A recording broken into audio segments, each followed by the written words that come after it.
ಆ ಬೈಕೋನ್ಗೆ ನಾನು ಹೊಡೆದಿಲ್ಲ ಸರ್, ಅವನೇ ಸರ್ ಇಷ್ಟೊಂದೆಲ್ಲ ಹೊಡೆದಿದ್ದೆ ನಾನು ಸರ್. ನಾನು ಅವನ ಮೇಲೆ ಒಂದ್ ಕೈ ಕೂಡ ಎತ್ತಿಲ್ಲ. 10 ಪಂಚ್ ಕೊಟ್ಟಿದ್ದೀನಿ ಸರ್. ನಂಗೆ ಕನ್ನಡ ಬರಲ್ಲ ಅಂತೆಲ್ಲ ಹೊಡೆದ್ರು ಸರ್. ಇದು ಕನ್ನಡ ವಿಷಯ ಅಲ್ಲ, ರೋಡ್ ರೇಜ್ ಸರ್. ಪಕ್ಕದಲ್ಲಿದ್ದವರು ಒಬ್ರು ಹೆಲ್ಪ್ ಮಾಡಿಲ್ಲ ಸರ್. ಪಕ್ಕದಲ್ಲಿದ್ದವ್ರನ್ನು ತಳ್ಳಾಡಿ ಹೊಡೆದಿದ್ದೀನಿ ಸರ್. ನಾನೊಬ್ಬ ವಿಕ್ಟಿಮು ಸರ್, ದಯವಿಟ್ಟು ಕಾಪಾಡಿ ಸರ್. ವಿಕ್ಟಿಮ್ ಕಾರ್ಡ್ ಪ್ಲೇ ಮಾಡ್ತಾ ಇದ್ದೀನಿ. ಅವ್ರು ಯಾರೋ ಕಂಪ್ಲೇಂಟ್ ಕೊಟ್ಟರು ಅಂತ ಬೈಕ್ ಸವಾರನ್ನು ಅರೆಸ್ಟ್ ಕೂಡ ಮಾಡಿಬಿಡ್ತಾರೆ.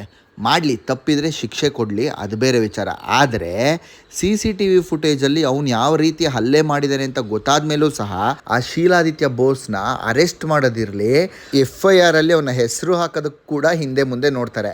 ಅಲ್ಲಿಗೆ ನ್ಯಾಯದ ಮನೆಗೀಗಲು ಎರಡೆರಡಂತೆ ಬಾಗಿಲು, ನ್ಯಾಯದ ಮನೆಗೀಗಲು ಎರಡೆರಡಂತೆ ಬಾಗಿಲು, ಮುಂದೆ ಹೋಗಿ ಹಿಂದೆ ಬರೋ ದೇಶದ ಕತ್ತೆ ಇಷ್ಟೇ ಕಣಮ್ಮೋ, ಇಲ್ಲಿ ಚಿಂತೆ ಮಾಡಿ ಲಾಭ ಇಲ್ಲಮ್ಮೋ.